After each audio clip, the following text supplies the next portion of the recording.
Movie के starting scene में हम एक कार ड्राइवर को देखते हैं जिसकी कार से एक हिरन टकरा जाती है। वो तुरंत कार रोककर हिरन को चेक करने जाता है और वो देखता है हिरन मर चुकी थी, जिस पर उसे काफी अफसोस होता है और फिर वो वहाँ से चला जाता है।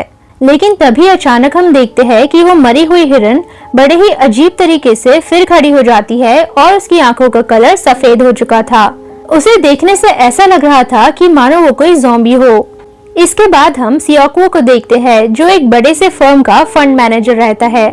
हमें पता चलता है कि सियोक्वो का कुछ ही समय पहले डिवोर्स हुआ था और उसके साथ उसकी बेटी सुवान रहती है जिसका कल बर्थडे है।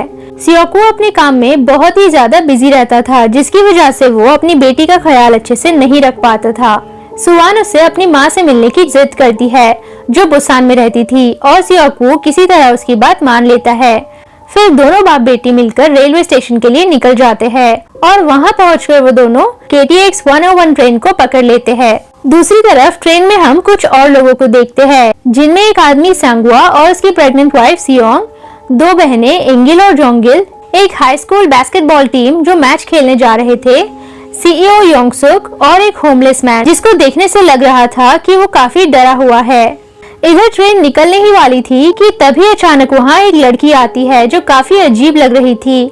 हम नोटिस करते हैं उसके पैर पर किसी के काटने का निशान था और वो उस ट्रेन पर चढ़ जाती है। कुछ ही देर में वो एक ज़ॉम्बी में बदल जाती है और एक अटेंडेंट को काट लेती है, जिसकी वजह से वो अटेंडेंट भी उस ज़ॉम्बी वायरस का शिकार हो जाती है। अब ये ज़ॉम्बी वायरस बड़ी ही तेजी से पूरी ट्रेन में फैलने लगता है और कई पैसेंजर्स इन्फेक्ट हो जाते हैं। ट्रेन के पैसेंजर्स को समझ ही नहीं आता कि ये सब क्या हो रहा है और वो सब अपनी जान बचाने के लिए एक डब्बे से निकलकर दूसरे डब्बे में भागने लगते हैं। इधर सियोक्वो भी अपनी बेटी सुवान को लेकर ज़ॉम्बी से बचते हुए आगे बढ़ता है। थोड़ी ही देर में वो दोनों ही कोच में पहुंचते हैं जहां अभी तक ये इन्फेक्शन नहीं फैला था और बाकी सारे लोग भी उसी कोच में छुपे थे। तभी हम सांगवा और उसकी वाइफ को देखते हैं जिनके पीछे कई सारे ज़ॉम्बीज थे और वो दोनों भागते हुए वहां आते हैं। लेकिन तब तक सियोक्वो ने ज़ॉम्बी से बचने के लिए दरवाजा बंद कर दिया था। पहले तो सियोक्वो सभी की सेफ्टी के लिए दरवाजा खोलने को तैयार नहीं होता, लेकिन आखिर में वो दरवाजा खोल देता है और वो दोनों अंदर आ जाते हैं। तभी सियोक्वो को समझ आता है कि ज़ॉम्बीज उन पर तभी हमला करते हैं जब वो उन्हें देखते हैं। इसलिए सियोंग एक बोतल के पानी को दरवाजे पर डालकर न्यूज़पेपर को उस पर चिपका देती है। थोड़ी देर बाद सियोक्वो को उसकी मॉम का फोन आता है और उनकी आवाज सुनकर वो समझ जाता है कि वो भी ज़ॉम्बी वायरस का शिकार हो गई है। ट्रेन पर लगी टीवी पर दिखाया जाता है कि ज़ॉम्बी वायरस पूरे देश में फैल चुका है और ज्यादातर लोग इसकी चपेट में आ चुके हैं। तभी एक अनाउंसमेंट होता है कि सारे पैसेंजर्स दाइजियों स्टेशन पर उतर जाए क्योंकि मिलिट्री के लोग उनको बचाने के लिए पहले से ही वहाँ पर है, जिसकी वजह से पैसेंजर्स वहाँ सेफ रहेंगे। लेकिन तभी सियोक्वो को उसके एक क्लाइंट से इन्फॉर्मेशन मिलती है कि दाइजियों पहुंचने पर सारे पैसेंजर्स को क्वारंटीन कर दिया जाएगा। ये सुनकर सियोक्वो उस आदमी से मदद मांगता है और वो आदमी उसे मेन गेट से ना आकर ईस्ट वाले गेट से आने कहता है ताकि उनके लोग वहाँ से उन दोनों को पिक कर लेंगे। और जैसे ही ट्रेन दाइजियों स्टेशन पर रुकती है, सारे पैसेंजर्स मेन गेट की तरफ बढ़ने लगते हैं, लेकिन सियोक्वो और सुवान ईस्ट जोन की तरफ जाने लगते हैं। तभी हम उस होमलेस मैन को देखते हैं जो उनके पीछे पीछे जा रहा था। दरअसल उसने सियोक्वो और उसके क्लाइंट की क्वारंटीन वाली बात सुन ली थी। इधर योंसुक ट्रेन ड्राइवर को ट्रेन बुसान ले चलने कहता है क्योंकि उसे किसी से ये बात पता चली थी कि सारे शहर को क्वारंटीन कर दिया गया है और अब बुसान ही उनका एक आखिरी होप बचा है। वहीं दूसरी ओर जब सारे पैसेंजर्स मेन गेट की तरफ पहुंचते हैं तो वो देखते हैं कि जिन मिलिट्री के लोगों को उनकी सेफ्टी के लिए रखा गया था वो भी इस वायरस का शिकार हो चुके हैं और वो उन लोगों पर हमला कर देते हैं। सारे पैसेंजर्स जान बचाने के लिए इधर उधर भागने लगते हैं और पूरे स्टेशन पर भगदड़ मच जाती है। तभी सुवान पर एक ज़ॉम्बी अचानक से अटैक करता है, लेकिन सांगवा सही समय पर उसकी जान बचा लेता है। सियोंग सुवान को लेकर फौरन ही गेट की तरफ भागने लगती है। इसके बाद सारे लोग मिलकर गेट बंद करने की कोशिश करते हैं, लेकिन वो गेट ग्लास से बना था और ज्यादा प्रेशर पड़ने पर वो थोड़ी ही देर में टूट जाता है। पैसेंजर्स को समझ ही नहीं आ रहा था कि वो क्या करे और वो अपनी जान बचाने के लिए ट्रेन के एक एक डब्बे में चढ़ जाते हैं।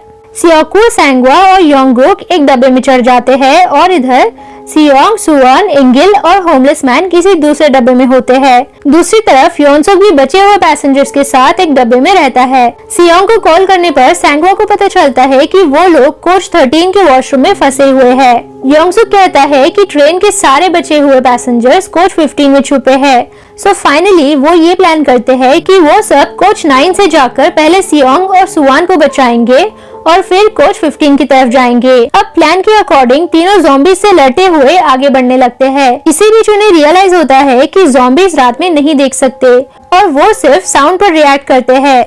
वो तीनों इस बात को एज अ एडवांटेज यूज करते हैं और जब जब ट्रेन टनल से पास होती है तभी सिर्फ एक डब्बे से दूसरे डब्बे की तरफ बढ़ते हैं।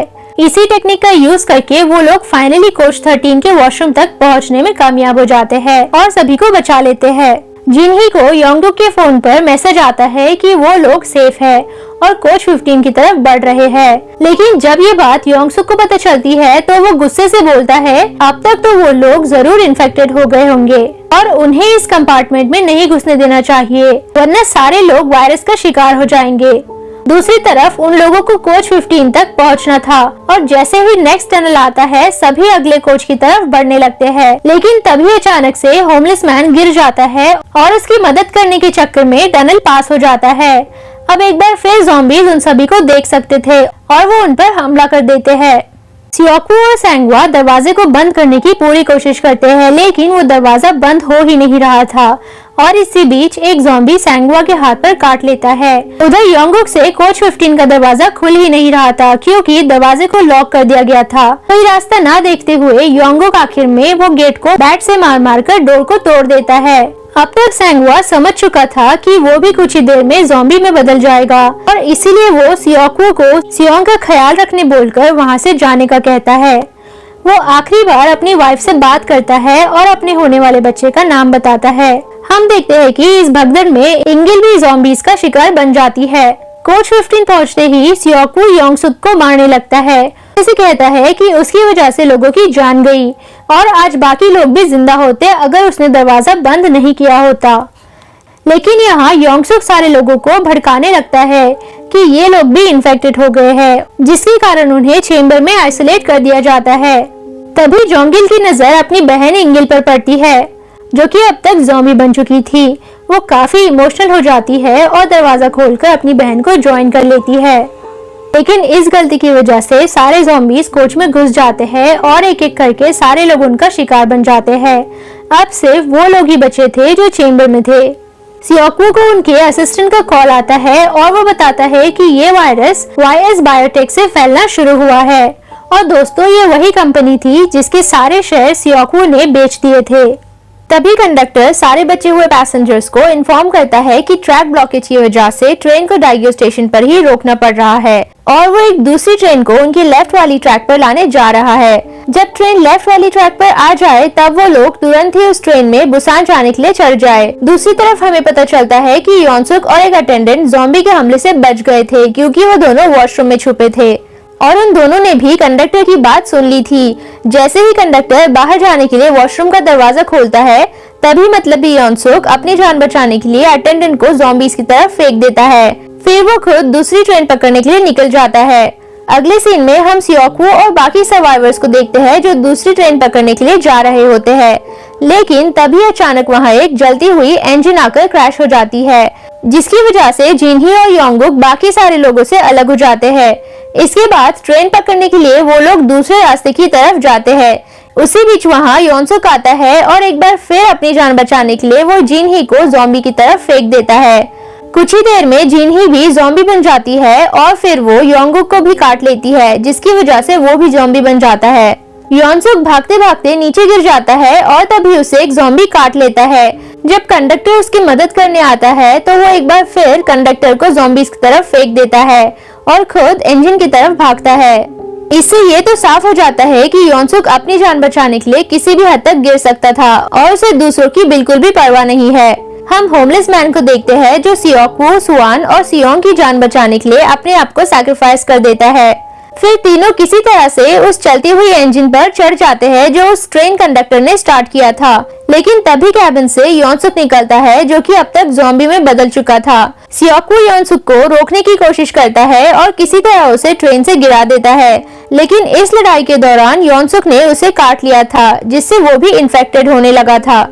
सियाकू समझ चुका था कि उसके पास ज्यादा टाइम नहीं है और इससे पहले कि वो भी ज़ॉम्बी में बदल जाए, वो सियोंग और सुआन को कैबिन में ले जाता है और सियोंग को ब्रेक्स के इंस्ट्रक्शन समझाता है ताकि जब ट्रेन बुसान आए तो वो इंजन रोक सके। वो अपनी बेटी से आखिरी बार बात करता है, फिर ट्रेन से कूद जाता है।